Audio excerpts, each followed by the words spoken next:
Saludos, muy buenas noches, sean todos bienvenidos y bienvenidas, cómo no, un programa más de Más que Política, el debate político, nuestra cita con todos ustedes en riguroso directo todos los miércoles a partir de las 9 de la noche, compartiendo este tiempo de debate y compartiéndolo, por supuesto, con ustedes y con nuestros contertulios que conforman esta noche, esta mesa de debate. Nos acompaña don Domingo Madera.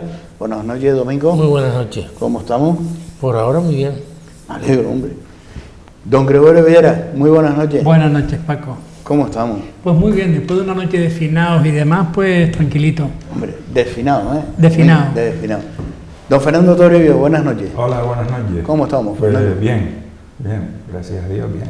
Pues vamos a comenzar este debate, ya que ha dado pie Gregorio. Oye, ¿noche de finado o noche de Halloween? Hombre, yo sigo diciendo finados, que es lo que hemos tenido siempre aquí. Ahora tenemos las influencias americanas y tal, entonces todo esto ha ido cambiando. Pero hay gente que se resiste y que todavía sigue celebrando las noches de finados. Y yo creo que es una tradición que tenemos que seguir conservando. ¿Gregorio? No, yo creo que esa resistencia que dice Domingo tiene que mantenerse, es una tradición en la cual habla de nuestro acervo cultural como isla, como región, y yo creo que está muy bien que se recupere esta historia. Yo no estoy que estén los finados en detrimento de Halloween o Halloween en función de la... Yo creo que nosotros culturalmente somos un país que nos hemos enriquecido con la diversidad cultural.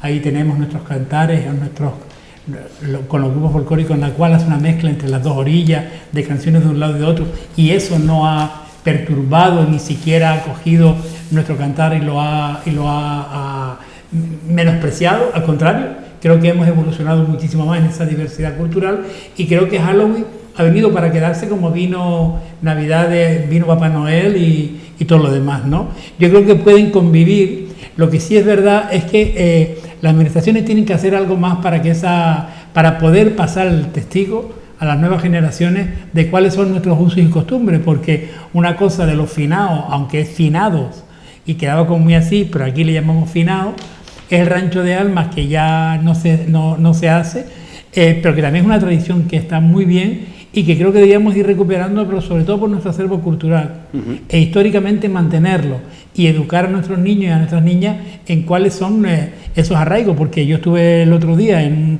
un barrio de La Palma de Gran Canaria con los finados, y la verdad es que me recordó con lo de las castañas, el gofio, cómo estaba con aceite, azúcar y demás, una cosa que yo siempre... que mi suegra me lo hacía, que era el chocofisco, que es el millo ese que ponen en sartén y lo fríen. Collafisco, sí. Y me ha sorprendido, pues, lo del anís, volver a esa historia te recupera otra vez de lo de antaño, ¿no? Cuando tú eras chico y te hacían estas cosas. A mí me encanta que se recupere, y me encanta que pueda seguir y no estar reñido con que puedan celebrarse Halloween por otras culturas que también las tenemos aquí y que pueden convivir unas con otras sin ningún problema. Pero sobre todo los finados es que recuerdas a tus pasados, a tus difuntos. El Halloween es algo más folclórico, me da a mí la impresión. No, es un canto a la muerte. Date cuenta que Halloween, y tuve una tradición, por ejemplo, la tradición mexicana, en la cual es un canto a la muerte, ¿no? En la llamada esa a la muerte. Es verdad que aquí los finados, el rancho de almas, era precisamente para recaudar dinero para que se hiciesen misas en la iglesia, para salvarlos del purgatorio. Sí. Era esa costumbre que había, ¿no? Y yo creo que está bien reconocerlo como algo histórico y de nuestro acervo cultural, y que se debe mantener como otras tradiciones que están recuperando las instituciones públicas, ¿no? Y creo que está bien. Bueno, es obvio, ¿no? Es obvio que debemos potenciar todos los temas tradicionales, ¿no? Y ahí el gobierno de Canarias y las instituciones, ayuntamientos y cabildos deben también hacerlo, ¿no? Lo que pasa es que efectivamente este tema tradicional ha estado en los pueblos, ¿no? Lo que estás hablando del rancho de ánimas, tú lo veías en los pueblos, ¿no? Pero también lo veías como muy triste, ¿no? Y entonces desde el punto de vista de la juventud, ¿no? Porque contra esto parece, ¿no? muy triste, y la gente ahora está en otra dinámica, ¿no? Y después efectivamente en las grandes ciudades, como puede ser Las Palmas, ¿no? Pues ahí esa tradición se ha difuminado, ¿no? Y está más en el ámbito cultural casi de los pueblos, ¿no? En Vegueta se mantenía. Bueno, serán en algunas zonas, ¿no? Pero mayoritariamente la asociación de vecinos de Vegueta lo celebraba. Con la explosión, pero bueno, en definitiva, como todo el tema cultural canario, ¿no? De las romerías, etcétera, todo esto se debe potenciar al máximo nivel. Lo que está claro es que la juventud ahora, si no conoce esas tradiciones, porque no se las han, o sea, no las han visto, no las han... se las han inculcado. Exacto, no se las han inculcado. Desde pequeños pues va a ser complicado, o sea, prefieren más, ven más divertido el tema de Halloween, pintarse, salir, ¿no? Y bueno, se tiene que volver a esa tradición, pero...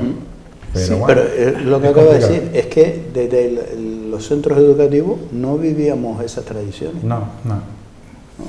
No, lo decía Fernando, eran los pueblos donde se celebraba mucho más eso, porque yo sé que en el sur se celebra, ahora se está recuperando en San Fernando, en Maspalomas se está recuperando, San Mateo, San Lorenzo, Telde lo tiene, pero son casos muy contados de que están recuperándose, porque realmente lo que celebraba los finados, los ranchos era en los pueblos. Eran los pueblos y era para lo que era. Y es verdad que nosotros fuimos añadiéndole a todo ese rigor, me refiero porque al final era un canto de recuperación de almas, porque se cantaba. Iban la parranda, iban casa por casa. Pero luego se fue añadiendo pues todos esos rituales que ya se utilizaban castañas, ya empezaron a emplear el gofio, el chocafisco, o sea, ese tipo de cuestiones, beber ron miel porque hacía muchísima fría en esa época, o anís, ese tipo de cuestiones. Pero como decía Fernando, es verdad que tenemos que recuperar esas tradiciones y al menos mantenerlas vivas, y tenemos que tener un lugar donde podamos decir, como si fuese un museo, el museo etnográfico en este caso. A mí me mandaron por WhatsApp un vídeo sobre lo que era el tema de los finados, está muy bien. Ese tipo de cosas ¿no? te ayuda, ¿no? Estas comidas que estaba diciendo, ¿no? El collafisco y sobre todo millo con bacon, ¿no? ¿Con qué le ponían? No, gofio y miel. En uno que me mandaron a mí también le ponían después habrá variedades. Lo importante es vivirlo. O sea, que hay que fomentar que se haga y después vivirlo. O sea, yo no lo había vivido nunca, había oído hablar mucho. Yo tampoco. Hasta que la Asociación de Vecinos de Vegueta, yo creo que fue hace 2 o 3 años, me invitaron y pasamos un rato muy agradable allí con la gente, y aquello sí llenó toda la zona que hay alrededor de la plaza de... ¿Y se toca la guitarra y eso? Sí, claro. ¿La de Santo Domingo? No, en la plaza del mercado, en Las Palmas. Abajo, en Las Palmas, mercado, sí. ¿Donde estaba el Herreño? Sí. El lateral del Herreño. En esa zona, sí, la calle esa, sí. Ahí estaba la asociación. En Mendizábal, por ahí. Es que tenemos un defecto, nos cuesta mucho presumir de nuestras costumbres y de nuestra identidad. Sí, es verdad. Nos cuesta mucho. Eso no ocurre en el País Vasco, en Cataluña, no. Ni en Galicia, ni porque el hecho identitario de esas comunidades se ha arraigado muchísimo más, y nosotros lo hemos aquí difuminado muchísimo. Sí, pero porque tiene la lengua. Claro. Y al ser es algo vehicular, la lengua es en Andalucía, en la Semana Santa o la Feria de Abril. Eso también. Sí, pero nosotros al tener las influencias de distintos países, por ser una zona más cosmopolita, tenemos más influencia del extranjero. Orillas, ¿no? Tenemos América, África y un poco se ha perdido lo nuestro, difuminado por esa situación cosmopolita, ¿no? Sí, pero ha sido una mezcolanza. Yo decía lo de las canciones antes, pero por ejemplo, grandes grupos folclóricos, los sabandeños, los gofiones, los fecanes, cantan canciones de las dos orillas, o sea, han traído de un lado y de otro y cantan, haciendo una mezcla que ha enriquecido muchísimo nuestro cantar, ¿no? Lo que sucede es que también es verdad, tenemos que continuar con esas tradiciones, como con los trajes, ¿no? Con nuestros trajes que se ha ido perdiendo, los trajes típicos de cada... Sin embargo, Tenerife, las islas occidentales lo han mantenido, a raya, La Palma, Tenerife sobre todo, ¿no? O sea, allí se alquilan, tú quieres un traje de mago pero siempre hemos dicho que esa zona de Canarias es más pueblerina. Pero bendito sea, porque si conservas las tradiciones canarias. Claro, pero Gran Canaria, por ser como tenía Tenerife el puerto, pero no tenía nada que ver la entrada a Gran Canaria como puerto norteafricano, porque nosotros estábamos en el continente donde estamos, nosotros somos occidentales y españoles, pero estamos en el continente africano, y nosotros éramos la puerta occidente desde África y desde América. Y Gran Canaria se hizo una isla cosmopolita. De hecho, yo recuerdo que amigos venían de Tenerife y les parecía una barbaridad entrar al puerto. Decían que cómo podíamos vivir con ese estrecho, hace la tira de años, te estoy hablando de hace 30 años o más. Gran Canaria siempre ha sido muy cosmopolita en ese sentido. Y es verdad que igual por esa mezcla tenemos mucha flota rusa, flota coreana, flota japonesa. Pero también es verdad que eso ha hecho posible a lo mejor que... Flota rusa ya no, esa se ha ido a Marruecos. No, la teníamos, digo, hace años. Oye, Spam, No, sí. Hace años. Que teníamos aquí, toda la coreana, la asiática, la japonesa, todo eso. Coincidía un montón de flotas pequeñas. Sí. Dieron el béisbol los coreanos. Claro. Y los japoneses. Pues fíjate tú, la caravanera. Y por eso Gran Canaria se convirtió en una isla hegemónica en cuanto a la entrada pues de todo lo que venía pues de todos esos continentes, y al final nos convertimos en una isla de referencia donde nuestros referentes antiguos pues se han ido diluyendo y manteniéndose en otras islas como Tenerife, o La Palma, o Hierro, La Gomera. Esas tradiciones. La descolonización del Sáhara también afectó, impactó territorialmente muy fuerte. Fue a Gran Canaria. Sí, mayoritariamente. Es donde había la conexión a Civigna, a Fobukra y todo eso, sí. Pues vamos a entrar en otro de los temas que vamos a traer esta noche en esta mesa, y hablamos de algo también que nos afecta y nos influye, que es los presupuestos generales aquí en Canarias. En este caso, ¿son presupuestos de una realidad o de una ficción? Hombre, yo realmente todavía no he terminado de ver los presupuestos al 100%. Y todavía no se ven comentarios. Los comentarios están los de don Román, que ha hecho unos comentarios últimamente con la presentación del presupuesto, donde habla de unos presupuestos muy expansivos, muy tal, muy cual, muy sociales, no sé qué.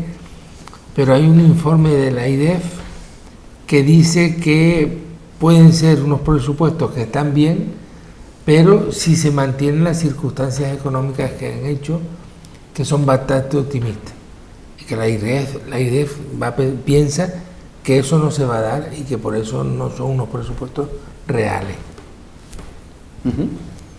Gregorio, te ha quedado pensativo. No, estaba escuchando a Domingo con lo que decía. Siempre cuando se hace un presupuesto, en este caso un proyecto de ley que todavía no ha sido aprobado, eso tiene que ir al Parlamento y ahora se pueden presentar los grupos políticos las enmiendas, y que pueden ser la totalidad o parciales, y cada grupo tendrá el derecho y tiene la obligación además de enviar los presupuestos y enmendarlos en aquellos que creen que deben mejorarse, porque unos presupuestos lo que viene a hacer ni más ni menos que es dotarnos presupuestariamente para satisfacer las necesidades de la población canaria en todos los ámbitos.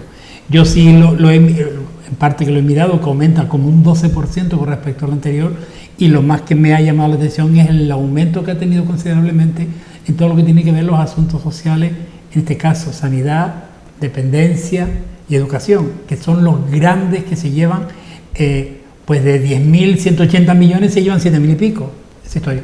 Es verdad que la Consejería de Educación y la de Sanidad son un gran montante que tiene el Servicio Canario de Salud en los presupuestos, 3.000 y pico millones.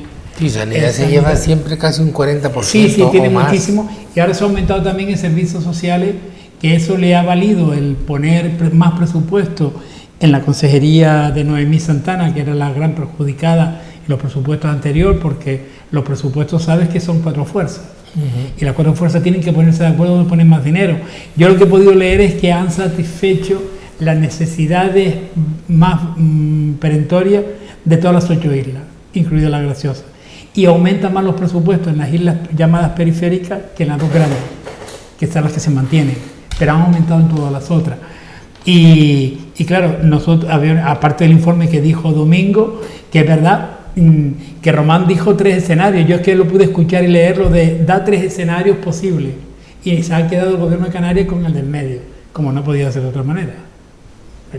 Normal, a ti te dan 2 presupuestos, tienes que ir navegando entre uno y otro a ver qué haces. Si te dan 3, te dices, pues mire, el del medio, que seguro que para arriba o para abajo voy a acertar más o acertar menos, que es el escenario que se ha propuesto el Gobierno de Canarias según lo que se ha publicado, porque te digo que estos presupuestos son el proyecto de ley, ni más ni menos, que podemos hablar muchísimo de él, pero que luego viene el Parlamento y ahí los grupos políticos, incluidos los que gobiernan, pueden enmendar partidas porque considera que alguna partida no está lo suficientemente guardada para políticas determinadas y la pueden hacer. Lo que yo sí me congratulo es que la Asociación de Directores de Servicios Sociales ha publicado que Canarias estaba anteriormente en un ranking de servicios sociales en un número muy abajo y ha aumentado, porque ha aumentado la capacidad. No ha solventado el problema, seguimos teniendo una gran carga con respecto a dependencia, una carga enorme que no hemos podido sacar adelante la comunidad autónoma, pero que parece ser que este año se invierte muchísimo más para que dependencia pueda dar un salto cualitativo y cuantitativo en cuanto a satisfacer pues las demandas de la gente en dependencia. Pero es que esa consejería necesita un apoyo económico brutal, porque la situación es muy comprometida. Y yo publiqué en el Facebook un caso de un amigo que fue a presentar su expediente de discapacidad para solicitar la discapacidad. Lo primero que hace es que llega allí y le dicen que si tenía cita previa. Entonces pues dijo que no, iba nada más que al registro a presentar la documentación. Pues tiene que pedir cita previa, ¿vale? Pase ahí que le informan. Pasa, te dan unos papelitos con los teléfonos y tal. Aquello estaba vacío y dice, mire, y ya que estoy aquí, es simplemente presentar la documentación en el registro. No, cita previa. Se va para su casa, llama por teléfono y le dan cita para el 29 de noviembre, para presentar la documentación en el registro. Me parece excesivo, ¿no? Siguiendo con el análisis de los presupuestos, ¿no? Creo que está en anteproyecto, ¿no? ¿O es ya proyecto? No, es proyecto. Es proyecto, vale. Sí, el proyecto está aprobado por el gobierno. Está aprobado por el Consejo de Gobierno, entonces ya es proyecto y pasa al Parlamento. El Consejo de Gobierno, con lo cual ya es proyecto. Entonces, que pasa al Parlamento. Vamos, yo no he visto los presupuestos, o sea, porque para eso tienes que estudiarlos, ¿no? Y analizarlo capítulo por capítulo para intentar hacer una crítica, ¿no? Pero como siempre, los presupuestos son críticas políticas. Es decir, quien tiene la iniciativa, que es el cuatripartito, es el que marca la pauta del presupuesto. Me parece que están hablando de 10.180 millones aproximadamente. 10.184 millones, me pareció verlo. Bien, bueno, de estas referencias, por lo que dijo Román Rodríguez, etcétera, ¿no? Hay un dato curioso y que es que ha habido una estabilidad en el gobierno que ha sacado 4 presupuestos, o sea que eso por un lado es interesante, ¿no? Por otro, el tema de los capítulos, ¿no? El capítulo 6 y el capítulo 7, que son inversiones reales, y las transferencias, que era que estaba hablando Román Rodríguez, que iban a poner mucho. Eso es un tema importante, o sea, con qué dinero estás jugando y cuáles van a ser las inversiones que vas a hacer, dónde vas a invertir. ¿De dónde sacas el dinero? Dice que el gobierno del Estado está dando bastantes dotaciones de transferencias corrientes a la comunidad autónoma, pero el problema está siempre en ese capítulo 2, que es el capítulo de personal, capítulo 1. Perdón.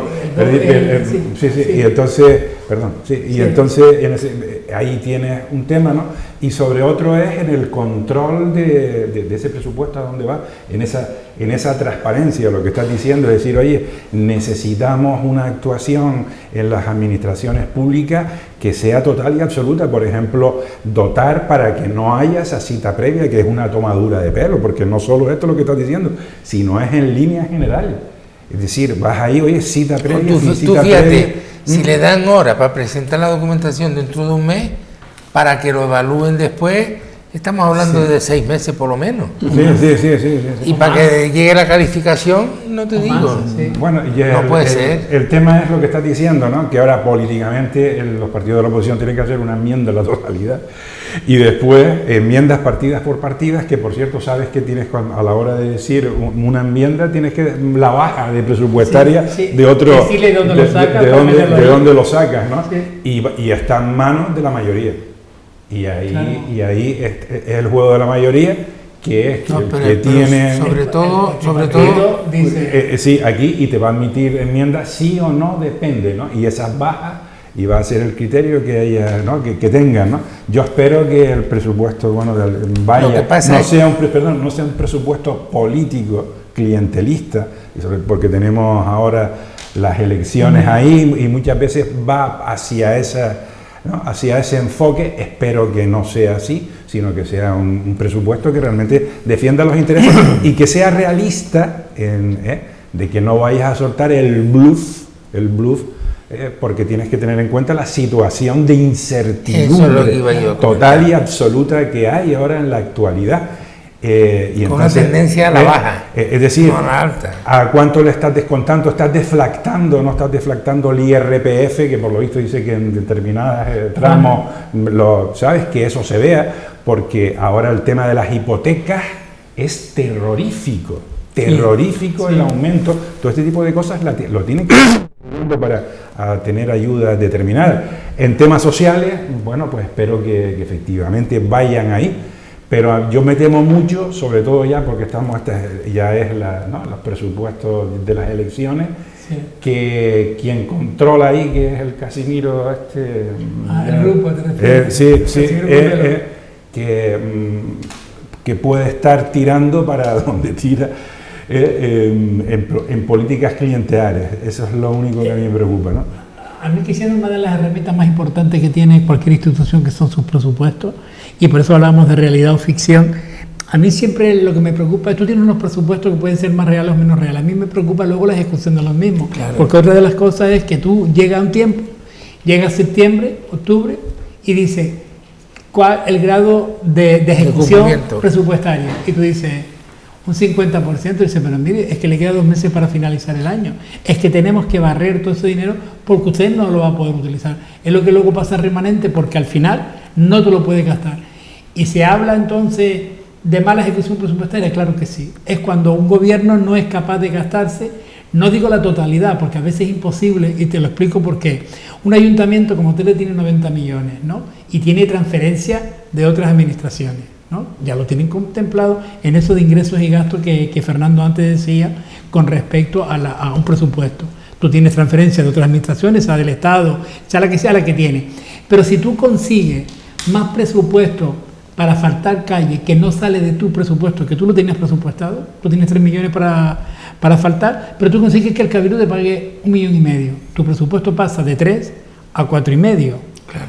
Si tú dejas de ejecutarlo, ¿no? El del Cabildo no puede dejar de ejecutarlo porque el dinero solo tienes que devolver. El tuyo pasa a ser remanente tuyo. No es mala ejecución presupuestaria, es que tú has tenido un sobreañadido de presupuesto, que es lo que se dice cuando el Estado está dando más a Canarias, los 1.144 millones que se los mandaron a todas las empresas y fue una ejecución casi del 100%. Ese dinero tienen que ejecutarlo, porque si no, solo tienen que devolver. ¿Cuál es el problema que hay de la no ejecución presupuestaria? La europea. Europa no se gasta con bobería. A ti te da para esta botella de agua, Europa, y tú te gastas el tapón, ¿no? Y le dices a Europa, mire, la botella menos el tapón, Europa le dice, no, yo a usted le di para la botella, usted me lo devuelve todo, absolutamente todo. Ese criterio no se aplica en otras administraciones, por ejemplo la española, ¿no? No se aplica, porque Europa es mucho más rigurosa en ese control presupuestario. Pero te digo que los presupuestos, como bien se decía, es un proyecto que ahora se va al Parlamento, que presentará las enmiendas, y si no está pensado para mejorar nuestra calidad de vida, porque tienen que tener claro de dónde viene el dinero y hacia dónde va, o cuáles son tus fuentes de ingresos, y Canarias lo tiene claro, su fuente de ingresos es el IGIC, y son de otras administraciones, que suele ser la estatal o la europea que dan presupuesto, ya no tienen más recursos. Y además de esa parte tiene que luego darle a los ayuntamientos, que es la parte que les pertenece a los ayuntamientos y a los cabildos como administraciones locales. Por eso te digo que el presupuesto, que es un proyecto que yo lo veo bien, la elevación en un casi 12%, porque también es verdad que se analizó el presupuesto, ejecución del presupuesto de Canarias, y a Canarias Hacienda la felicitó por la alta ejecución presupuestaria. Si tú tienes dinero, te lo tienes que gastar. Y si no te lo gastas para acá, Fernando, nosotros que hemos tenido competencias en la administración local, eso usted no tiene, pues oiga, usted coja su presupuesto, llévelo a pleno, lleve a donde sea, y usted cambia la partida y la traslada a donde es necesaria. Sí. Que es lo que se puede hacer, pero no se hace. Pero ha puesto un tema, Fernando, sobre la mesa, el tema del interés que va a cobrar y cómo está haciendo esa sangría bancaria a las hipotecas. La Constitución española dice que todo español tiene derecho a una vivienda digna y las administraciones tienen que articular los medios para poder acceder a ella, poco más o menos, ¿no? Yo no veo ni que el gobierno de España ni que otro gobierno han tenido en cuenta de decir vamos a crear un colchón o vamos a exigir por ley de que usted podrá subir el tipo de interés, pero la vivienda no sea la que llega el momento de volver a años atrás, cuando se disparaban nuevamente esas hipotecas, donde desgraciadamente muchas personas se quitaron la vida, y es real, donde el Estado rescató a las cajas y las cajas no ha devuelto el dinero, y hoy vemos que vamos a caer nuevamente en que las entidades bancarias se va a hacer con una bolsa de vivienda que desgraciadamente muchas personas no van a poder aguantar por la situación que estamos viviendo, el poder pagar esas hipotecas. Y no hay ninguna medida, no se ve ninguna línea de decir vamos a marcar una directriz. Yo creo que sí, que están calladitos. No, pero da la impresión de que en principio el gobierno está intentando negociar con los bancos para realizar algo sobre las hipotecas. Pero por otro lado tienen que crear viviendas sociales, que es lo que también evitaría que la gente se tire por esas hipotecas tan grandes y tan altas. Y después... No tan altas, porque le estamos viendo. Tú una hipoteca de 400 euros, que no es alta, te puede ver tranquilamente pagando 700, 800 euros. Claro, porque ha cambiado el precio, ha cambiado el Euribor, ha cambiado un montón de cosas, y eso hace que te suba. Pero en cambio, cuando pero fíjate que te han marcado un tope, ¿vale? Te dice, hay un techo, un suelo de la hipoteca, por mucho que baje, no te va a bajar no, pero por mucho que caiga. Es que está subiendo. Sí, pero cuando cae, llega un tope y te dice, para abajo no bajamos más. Pero vamos a pensar que como mínimo los 4 o 5 próximos años va a estar subiendo. Yo llegué a pagar hipoteca al 16 al 18% hace 30 años. Sí, pero era aquella época. Sí, pero yo creo que no vamos muy desencaminados. No llegaremos a esa altura, pero vamos a 10. Bueno, llegaremos entre comillas. Por eso te digo, el 10, el 12 sí lo veo en un corto plazo de tiempo. Sí. Y eso significa mucho. Sí. Yo creo que hubo un antes y un después de la modificación de la ley en la época de Montoro, que modificó lo de las haciendas locales y se aprovechó por aquello del techo de gasto, el compromiso presupuestario, para sostener tu historia. Hubo una modificación, hubo una modificación del IRPF en la cual las viviendas a partir de que se compraron en 2015 no se deducían el IRPF. Las viviendas anteriores sí, pero las casas a partir de 2015 no. Tú dijiste antes algo que el gobierno de Canarias, que no sé si lo habías comentado porque lo habías leído, va a intentar en algunos tramos del IRPF y por eso de la hipoteca, va a incidir en un tipo de tramo para evitar el colapso que puede sufrir muchas familias, clase media sobre todo, con las hipotecas. Porque claro... Sí, desgravando, ¿no? Sí, depende los ingresos que tenga. Sí, para sobre todo porque hay una variación entre una hipoteca con interés fijo e interés variable. Claro. Entonces, claro, en la época que el dinero estaba muy barato, todo el mundo se ha ido al variable. Sí, pero fue lo que te aconsejaban. Antes de Lehman Brothers. No, el que te aconsejaba, el que te colaba. Sí, bueno, pero si tú quieres un crédito, o te vas a la mafia para que te lo den, o te vas al banco. No, pero y el banco te decía, este es el interés que hay. Y claro. Si lo quieres te lo coges por pero podías negociar el fijo. O sea, claro, podías negociar igual el que fijo. Lo que pasa es que el fijo era un poquito más alto que el variable. Un poquito más. No mucho. Y ahora está subiendo el variable y el fijo. Sí, pero eso ocurrió como lo de la luz, los que teníamos un contrato con un acuerdo con las eléctricas, pues teníamos un precio de la luz y se mantenía, y por mucho que subiera nosotros seguíamos manteniendo, y sin embargo a toda la gente que la cual les metieron compañías nuevas que ibas a pagar menos, cuando hubo el pelotazo ese, el pago de la luz empezó a subir el kilovatio, pues todos los contratos que se firmaron en esa época también de la luz porque decían que era más barata, y resulta que al final fueron pagando mucho más caro. Pero también es porque es la opacidad en cuanto a la información ya letra pequeña de los contratos o de la oferta que nos dan. Y sobre todo que no nos preocupamos de esas cosas. Es decir, yo cuando empecé a oír lo de la tarifa única, empecé a investigar y tal, y me acogí a la tarifa única y sigo con una tarifa que a mí las oscilaciones de los vatios y de los megavatios no me influyen. Estoy más o menos pagando una cantidad fija en mi casa, mi mujer y yo.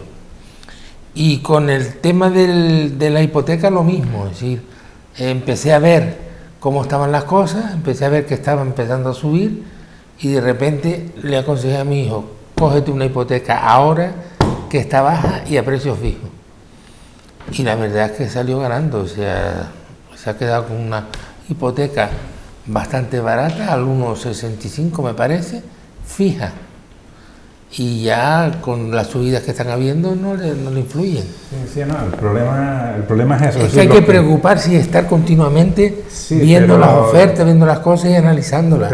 Pero la gente lo que va a ver es necesita una casa, una vivienda, te metes en esto, te venden y sobre todo después de la Lehman Brothers, ¿no? Los bancos cogían... Oye, y después juegas con los bancos porque también había un banco que ofertaba un tanto por ciento y el otro. Es decir, sí, pero escoger el momento. Aquellos que pidieron el crédito después de Lehman Brothers, es decir, después del 2008, la banca fue criminal. O sea, ¿quieres un crédito? Bien, interés variable y un seguro de vida, 5 años, con lo cual si vas a pedir 50.000 euros ya tienes que pedir 50 más 7 y pico que te salía el seguro de vida a 5 años, otros seguros que te metían por ahí y tal, y si no lo cojas.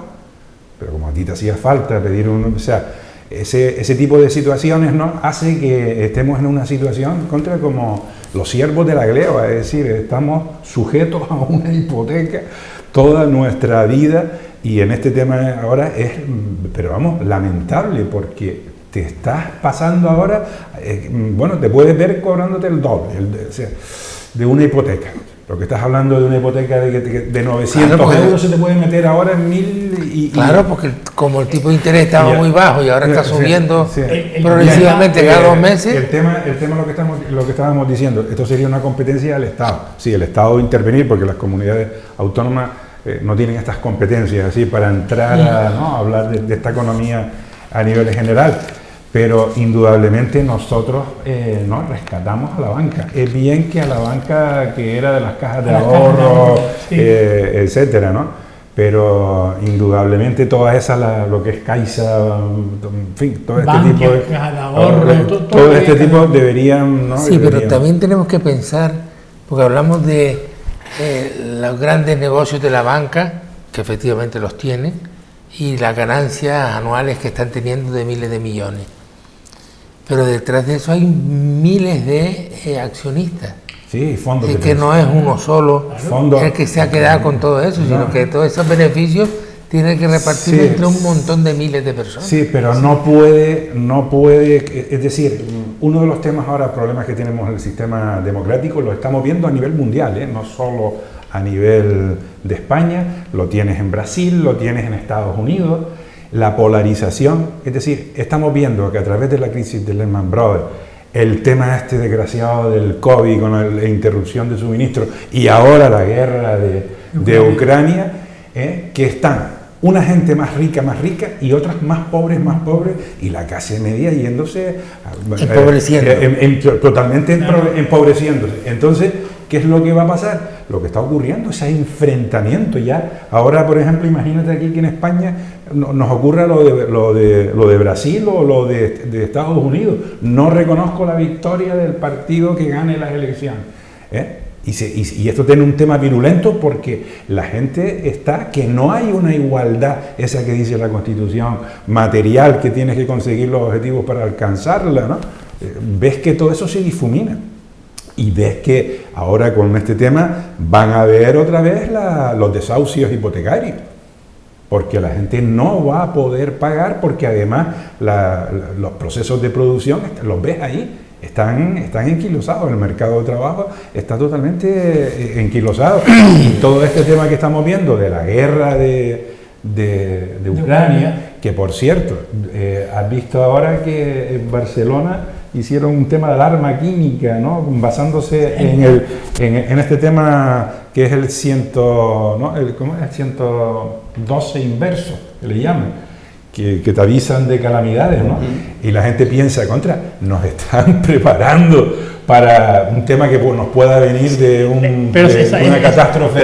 Pero se está haciendo a nivel nacional. Sí. Ahora en Canarias se hace, no sé si es el 10 o el 11 de noviembre. Sí, pero yo tengo mi preocupación. Donde tú en un móvil, porque se ha visto que con todos los desastres, la pandemia y toda la historia, no había un sistema de comunicación a la población de que ocurre algo. Claro que todo el mundo puede pensar hacia arriba, hacia abajo, ¿no? Pero con todo esto el tema de la vivienda, y perdone que lo reconduzca, no hay una contradicción porque el Estado quiere sacar la ley o ha aprobado una ley que es el alquiler, donde marca un techo del coste del alquiler. Pues todavía no está aprobado. Vale, bien, pero estamos con la contradicción. Sí. Vale, porque me estás diciendo tú que tienes una casa, que encima de esa casa tiene una hipoteca, porque la compraste, le metiste una hipoteca, y ahora te va a disparar la hipoteca y te va a salir a pagar 1.200 euros, yo te voy a decir que no puedes cobrar a tu inquilino 600 euros. ¿Qué haces tú?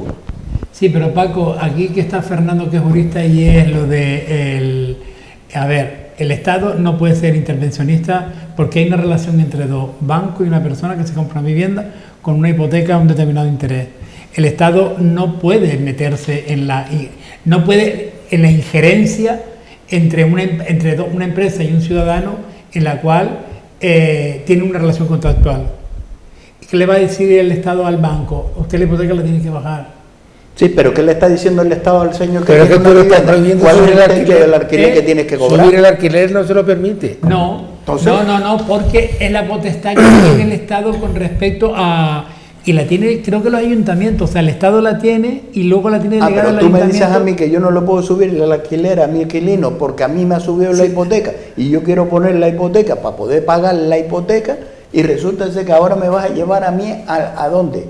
¿A la quiebra? ¿Por qué? Porque no lo puedo subir. El alquiler de la vivienda donde pago una hipoteca de 1.200 euros no lo puedo subir. Pero el alquiler no tiene una ley que sea amparada, que es la que se está haciendo, pero sin embargo hay una ley hipotecaria.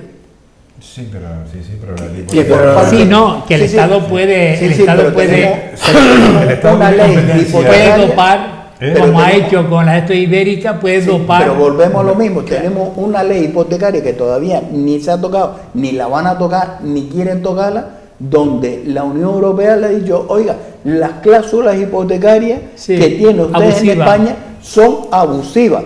Gobierne el PSOE, gobierne el Partido Popular o gobierne quien quiera que gobierne, son abusivas. Y en eso se han puesto de acuerdo los que han gobernado en despreocuparse y dejar a la deriva a la población. Y es real, porque no ha metido mano, no interesa. ¿Por qué? Porque estamos en manos de...